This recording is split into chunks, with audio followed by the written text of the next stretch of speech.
I went to Chicago's Lincoln Park Zoo Lights this season and was pretty impressed with my experience. We started at the gift shop to warm up briefly since it was absolutely freezing outside, and we were immediately drawn into the ice carving show that was happening in the front when we left. He had just finished a 2026 sculpture with 2 little stars to ring in the new year, and had just started working on a new one. Generally, the zoo is free to the public with only a parking fee, but the event specifically had tickets ranging from $8 to $20. All the lights are outside, with some of the animal exhibits being indoors. This area had some cute light fixtures and also a random tunnel that we all gathered in to hide from the wind pretty effectively in my opinion. We also managed to go into this random building with some turtles and a nature-themed playground that they all climbed up and didn't want to come down from. I'm also going to preface the rest of the video by saying that my previous zoo light experience in a different city involved 0 animals and was almost triple the price overall, so I was already really excited to even be seeing any animals at all. With that being said, before leaving this area, we noticed that there were some water enclosures on both sides, and one of my friends reported seeing a potential otter even through the dark. I kid you not, as soon as we walked over, I stared into the glass and saw something coming straight at me. The beaver swam right in front of us, and I'm not joking, but it took a massive dump while swimming back and forth. I wanted to take a video just to prove that we even got to see an animal in the cold, and as I took my phone out, this beaver took another dump right in front of me. I wish I was lying. And then the entire system glitched, and dude couldn't figure out where to go except straight into the wall for like a minute straight. Someone please tell me what's going on here. We checked on the ice sculpture again, and earlier I joked that it was gonna be fish, and we found out that it actually was. We moved on, and the next area had a lot of lights on the trees, and also saw some pretty birds chilling in the dark. Occasional tunnels of lights, and some more animal-shaped lights by the penguin exhibit, which we only got to see one guy chilling in the back, and maybe someone else hiding in one of the holes. The next building had a lot of sleeping birds and monkeys, which was kind of fun to see. It's hard to see in the video, but in person I could see that they were all slightly wobbling on the branches.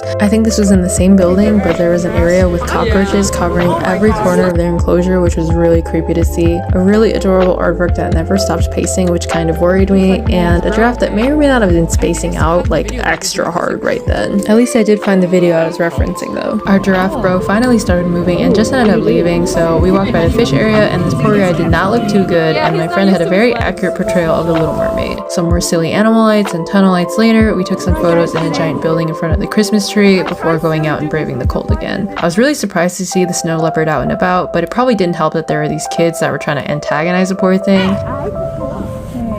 We wrapped back around to the front and realized that he finished his sculpture of the fish, which is really cool. We also helped my friend get her fish sculpture photo, and by this point the zoo was about to close, so we headed out. Overall, I'm just really impressed with the fact that I was actually able to see animals, since that was the main difference between this zoo light experience and the other one I went to in the past, besides the price. If you haven't been to this zoo light experience yet, I guess I would recommend it for the next year.